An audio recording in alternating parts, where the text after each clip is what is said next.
যিশুর বার্থডের দিন দুপুরবেলায় যেহেতু আমরা আরেকটা কেক কেটেছিলাম, তো আমি কিন্তু এই দিদির কাছে কেক অর্ডার করেছিলাম। আর আমি কিন্তু আমাদের যেকোনো স্পেশাল দিনে এই দিদির কাছেই কেক অর্ডার করি।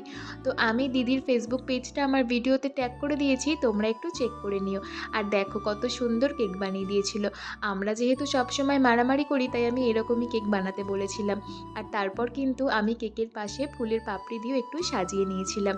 আর আমার মা দেখো যিশুর জন্য কত পিঠে বানিয়েছিল। পাটিসাপটা, মালপোয়া, কাঁচি পোড়া, চুষি পিঠে, পুলি পিঠে আর মামুনি বানিয়েছিল পায়েস। আর দোকান থেকে 5 রকম মিষ্টি আনা হয়েছিল। আর তারপর কিন্তু যিশু এখানে কেক কেটে নিচ্ছিল। আর যিশু সবাইকে কেক খাইয়ে দিচ্ছিল।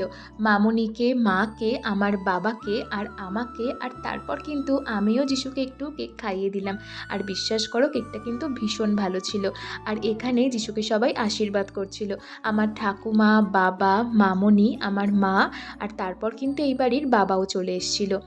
আর তার বেশ পরেই কিন্তু আমরা যিশুকে ভাতের থালা সাজিয়ে দিয়েছিলাম। 5 রকম ভাজা, অমলেট, ভাত, পেঁয়াজকলি আলু ভাজা, ডাল, কাতলা মাছ, কই মাছ আর তার সাথে মাটন।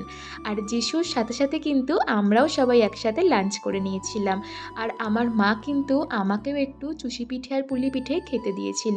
তো আমি কিন্তু বসে বসে সেই পিঠেটাই খাচ্ছিলাম। তো এই ছিল আজকের শর্টস। তোমরা কিন্তু অবশ্যই জানিও কেমন লাগলো। সবাই ভালো থেকো, দেখা হচ্ছে নেক্সট ভিডিওতে। টাটা।